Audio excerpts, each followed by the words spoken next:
கிறிஸ்து இயேசுவுக்குள் மிகவும் பிரியமான மாதா தொலைக்காட்சி குடும்பத்தாரே, மெஸ்ஸியாவை தேடு என்கின்ற இந்த நிகழ்வின் மூலமாக மீண்டும் உங்களை சந்திப்பதில் மிக்க மகிழ்ச்சி அடைகின்றோம். இறைவன் பாரபட்சம் பாராத இறைவன், ஆணையும் பெண்ணையும் இணையாக பார்க்கின்ற இறைவன், மதிப்போடு மாண்போடு நடத்துகின்ற இறைவன், எல்லோரையும் தன்னுடைய பணிக்காக பயன்படுத்துகின்ற இறைவன் என்பதை படம் பிடித்து காட்டுகின்ற இந்த இறை வார்த்தைக்கு இப்பொழுது நாம் கவனமுடன் செவிமடுப்போம். லூக்கா எழுதிய தூய நற்செய்தியிலிருந்து வாசகம். அதிகாரம் 2, இறை வார்த்தைகள் 36 முதல் 38 முடிய. ஆசேர் குலத்தை சேர்ந்த பானுவேலின் மகளாகிய அன்னா என்னும் இறைவாக்கினர் ஒருவர் இருந்தார். அவர் வயது முதிர்ந்தவர். மணமாகி 7 ஆண்டுகள் கணவரோடு வாழ்ந்த பின் கைம்பெண் ஆனவர். அவருக்கு வயது 84. அவர் கோவிலை விட்டு நீங்காமல் நோன்பிருந்து மன்றாடி அல்லும் பகலும் திருப்பணி செய்து வந்தார். அவரும் அந்நேரத்தில் அங்கு வந்து கடவுளை புகழ்ந்து எருசலேமின் மீட்புக்காக காத்திருந்த எல்லாரிடமும் அக்குழந்தையை பற்றி பேசினார். அன்னா என்பதற்கு கிரேஷியஸ், அருள் மிகுந்தவர் என்று பொருள் கொள்ளலாம். இந்த அன்னா பழைய ஏற்பாட்டு அன்னாவைப் போலவே ஆண்டுடன் அன்பு கொண்டவராகவும் தன் உளப்பாங்கை ஆண்டவருக்கு வெளிப்படுத்துகிறாகவும் இருந்திருக்கிறார். இரண்டாவது, துவக்க கால திருச்சபையில் கைம்பெண்கள் என்று ஒரு பணி இருந்தது. கைம்பெண்கள், அதாவது கணவனை இழந்தவர்கள் ஆலய பணிகளிலும் துவக்கால திருச்சபையின் பணிகளில் செய்வதிலும் ஒரு சிறப்பு பங்கு வகித்தார்கள். அவர்களுக்கெல்லாம் ஒரு முன்மாதிரியாக இருக்கக்கூடிய ஒரு கதாபாத்திரமாக அன்னாவை லூக்கா படம் பிடித்து காண்கிறார். ஏறக்குறைய 300 ஆண்டுகளாக இஸ்ராயல் மக்களுக்கு இறைவாக்கினர்களே இல்லை. அதன் பிற்பாடு 300 ஆண்டுகள் கழித்து இறைவாக்கினர் கிடைக்கின்றார்கள் என்றால் அது மிகப்பெரிய ஆசீர்வாதம், மிகப்பெரிய அதிசயம். அதிலும் குறிப்பாக பெண் இறைவாக்கினர். திருமறை நூலில் வாசிக்கின்ற மீரியம், அன்னா, தெபோரா இவருடைய வரிசையில் மிகவும் மதிக்கப்பட்ட ஒரு பெண்மணியாக, இறைவாக்கினராக இந்த அன்னா இருக்கின்றார்கள் என்றால் அது மிகையாகாது. லூக்கா நற்செய்தியில ஒரு ஆண் ஒரு காரியத்தை செய்தால் அதற்கு இணையாக பெண் இன்னொரு காரியத்தை செய்வார்கள். இப்படி பேரிங்காக இருவராக சேர்த்து செல்கின்ற ஒரு காட்சியை லூக்கா நற்செய்தியில பார்க்கிறோம். சிமியோன் ஆண்டவரை வந்து தரிசித்து இறைவாக்கு உரைக்கிறார். அன்னாவும் வந்து ஆண்டவரை சந்தித்து இறைவாக்கு உரைக்கிறார். இது முதல் காரியம். இரண்டாவது, லூக்காவின் நற்செய்தியில் இயேசுவின் பிறப்பு, அதை ஒட்டிய நிகழ்வுகளில் பெண்களுக்கு அளவு கடந்த ஒரு இடம் இருக்கிறதை நாம் காண்கிறோம். அது அன்னை மரியாளாக இருக்கட்டும், உன்னதமான கதாபாத்திரமாக சித்தரிக்கப்படுகிறார். எலிசபெத் அம்மாள், அதே போல அன்னா, அதே போல ராக்கேல் என்கிற ஒரு கதாபாத்திரம் இந்த இதில் இடம்பெறுகிறது. அப்படி பார்க்கின்ற பொழுது பெண்களும் மீட்பு திட்டத்தில் இணையானவர்கள், ஒன்றும் சளைத்தவர்கள் அல்ல. இறைவனுடைய மீட்பு திட்டத்தை செயல்படுத்துவதில் முக்கிய பங்காளிகளாக தங்கள் பங்கை அவர்கள் கொடுக்கிறார்கள் என்பதற்கு இந்த அன்னாவும் ஒரு சாட்சியாக அமைகிறார்கள். அன்னானுடைய குணாதிசயங்களை பார்க்கின்ற பொழுது நமக்கு நிறைய வாழ்க்கை பாடங்கள் இங்கே புதைந்து கிடக்கின்றன. ஒன்று, இவர்கள் இறைவாக்கினர் என்று சுட்டி காட்டுகின்றது. இரண்டாவது, தொடர்ந்து நம்பிக்கையாளராக அவர் வாழ்ந்து கொண்டிருக்கின்றார்கள்.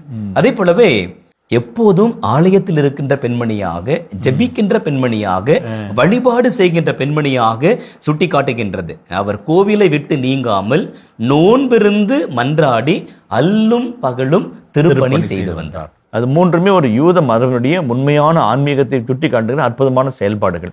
அந்த மூன்றையும் அந்த அம்மா அழகா செஞ்சிருக்கிறாங்க. நீங்க தொடக்கத்துல சிமியோனை பற்றி பேசுகின்ற பொழுது சொன்னீர்கள், மெஸ்ஸியாவை அறிந்து வைத்திருந்தார், மெஸ்ஸியாவை அனுபவித்தார், மெஸ்ஸியாவை அறிக்கை செய்தார். அதையும் இவர்கள் அப்படியே செய்கிறார்கள். அழகா வார்த்தை சுட்டி காட்டுகின்றது. அந்நேரத்தில் கடவுளை புகழ்ந்து எருசலேமின் மீட்புக்காக காத்திருந்த எல்லாரிடமும் அக்குழந்தையை பற்றி பேசினார். இதுல இன்னொரு காட்சியை நம்ம காணணும். ஆலயம் அப்படின்னா யார் இருப்பாங்க? குருக்கள் இருப்பாங்க, லேபியர்கள் இருப்பாங்க. ஆசேர் குலத்தை சார்ந்த பானுவேலின் மகளாகிய அன்னா, சிமியோன் என்ற ஒருவர், இவங்க 2 பேருமே வந்து குருகுலத்தை சார்ந்தவர்களாகவோ லேவியனத்தை சார்ந்தவர்களாக அல்ல. ஆனாலும் ஆண்டவரை கண்டுகொள்ளும் பாக்கியத்தை பெற்றுக்கொள்கிறார்கள். இப்படி இறைவனை கண்டுகொள்ளும் பாக்கியம் என்பது தேர்ந்தெடுக்கப்பட்ட திருப்பணிக்காக உயர்த்தப்படுகிற மனிதர்கள் மட்டுமல்ல, எல்லாராலும் அவர் கண்டுகொள்ளப்படுவார். இப்ப இந்த அன்னாவும் சிமியோனும் ஆண்டவருக்காய் காத்திருக்கிற பல்லாயிரக்கணக்கான மனிதர்களின் பிரதிநிதிகளாக அந்த இடத்தில் நின்று இயேசுவை வரவேற்கிறார்கள். இந்த மூதாட்டியினுடைய விசுவாச ஆழம், மெசியா அனுபவம், மெசியாவை அறிக்கை செய்கின்ற அவருடைய இந்த செயல்பாடு நமக்கெல்லாம் மிகப்பெரிய பாடம். நம்முடைய இல்லங்களில் இருக்கின்ற நம்முடைய மூதாட்டி பாட்டிமார்கள், தாய்மார்கள், இவர்கள் எல்லாம் நமக்கு கிடைக்கப்பட்டிருக்கின்ற மிகப்பெரிய வரப்பிரசாதம், மிகப்பெரிய ஆசீர்வாதம். அவருடைய ஜெபம், அவர்கள் பயன்படுத்துகின்ற அந்த மொழிநடை எல்லாமே இன்னும் நமக்கு மீண்டும் மீண்டுமாக விசுவாசத்தை வளர்க்கக்கூடிய வாய்க்கால்களாக இருக்கின்றன. எல்லாரிடமும் அந்த குழந்தையை பற்றி பேசினார் என்று ஒரு வார்த்தை வருகிறது. சில சமயத்தில் நம்ம பேசக்குள்ள அடுத்தவங்களை பற்றி குறைவாக பேசுவோம், மட்டமாக பேசுவோம், பெயருக்கு எடுக்கிற மாதிரி பேசுவோம், புறணி பேசுவோம். தான் கண்ட அந்த ஒரு நல்ல செய்தியை மனமகிழ்வோடு அறிக்கையிடுகிறார்கள். அதான் ரொம்ப ரொம்ப முக்கியம். நம்ம கண்ட ஒரு நல்ல செய்தியை, நாம் கண்டு மீட்பை கண்டு கொண்டதை வாயார வாழ்த்தி பேசணும், அடுத்தவர்களுக்கு ஆசீர்வாதம் பண்ணணும். 2 காரியம், அது அண்ணாவாக இருக்கட்டும் சிமியோனாக இருக்கட்டும், ஆசி கூறி என்று சொல்கிறார்கள். பெரியவங்க ஆசீர்வாதமாக அமைய வேண்டும். இப்ப குடும்பங்கள் எல்லாமே அல்லல் பட்டு கொண்டிருக்கின்றன. ஏற்றுக்க முடியல. மாமியார் மாமனார பெற்றோர்களை குடும்பத்துல ஏற்றுக்கொள்ள முடியவில்லை. அவர்களை ஆசீர்வாதமாக பார்ப்பதற்கு பதிலாக எதிரியாக பார்க்கிறார்கள். ஆசீர்வாதமாக பார்ப்பதற்கு பதிலாக சாபமாக பார்க்கிறார்கள். அப்பாவா இருக்கலாம், அம்மாவா இருக்கலாம், தாத்தாவா இருக்கலாம், பாட்டியா இருக்கலாம், மாமனார் மாமியாரா இருக்கலாம். தயவு செய்து அவர்களை ஆசீர்வாதமாக பார்ப்போம், இறை பிரசன்னத்தினுடைய அடையாளங்களாக பார்ப்போம். அவர்களுக்கு நீங்கள் காட்டுகின்ற அன்பும் கொடுக்கின்ற மரியாதையும் தான் உங்களுக்கு பிற்காலத்தில் உங்களுடைய பிள்ளைகளோ பேர பிள்ளைகளோ கொடுக்க போகின்ற ஆசீர்வாதமாக இருக்க போகின்றது. அதனால் மனித மாண்போடு அவர்களை நாம் நடத்துவோம். அதற்கான பெரிய பாடத்தை தான் இந்த மாமனிதை நமக்கு சுட்டி காட்டுகின்றார்கள். நம்ம தூய ஆவியாரை பற்றி சிந்தித்த பொழுது நாம் தியானித்தோம். தூய ஆவியானவர் இறைவாக்கினர்களை உருவாக்குகின்றார், இறைமகனை உருவாக்குகின்றார், அதே போலவே சாட்சியாளர்களை உருவாக்குகின்றார் என்று சொல்லி. சிமியோனும் சரி அண்ணாவும் சரி இறைவனால் தூய ஆவியினால் உருவாக்கப்பட்டவர்கள் சாட்சிகளாக நிற்கிறார்கள். அவருடைய வார்த்தையினால், அவருடைய வாழ்வினால். இவர்களிடமிருந்து நாமும் பாட கற்றுக்கொள்வோம். அதே ஆவியானவர் நம்மையும் சாட்சிகளாக மாற்ற தயாராக இருக்கின்றார். மெசியா அனுபவத்தை பெற்று நாமே சாட்சிகளாக மாற அவரிடத்திலே நாம் அருள் வேண்டி மன்றாடுவோம். எங்களை அன்பாய் நேசிக்கிற நல்ல ஆண்டவரே, அண்ணாவுக்காக நன்றி கூறுகிறோம். நன்றி கூறுகிறோம். அருள்மிகு பெற்ற பெண்மணியாய் அவர் விவிலியத்தில் வலம் வருவதற்காக நன்றி கூறுகிறோம். குழந்தை இயேசு அவர் கரத்தில் ஏந்தினாரே, ஆண்டவரை துதித்து பாடினாரே, அதை போலவே ஆண்டவரே உம்மை கண்டு உம்மை எங்கள் கரங்களில் ஏந்தி உம்மை துதித்து பாட எங்களுக்கு நல்மனதை தருவீராக. ஆண்டவரே, அண்ணா பலருக்கும் சாட்சியாக இருந்து இயேசுவை பற்றி, பாலன் இயேசுவை பற்றி பலருக்கும் அறிக்கை செய்தார்கள், புகழ்ந்து பேசினார்கள். நாங்களும் எல்லாருக்கும் மத்தியில் நாங்கள் ஒரு சாட்சிகளாய் திகழ எங்களுக்கு அருள்வீராக. யாரை குறித்தும் எதை குறித்தும் கலக்கப்படாமல் துணிந்த மனதோடு அமைந்த உள்ளத்தோடு உமக்கு சாட்சியம் பகரும் நல்ல வாழ்க்கை எங்களுக்கு கட்டளையிடுவீராக.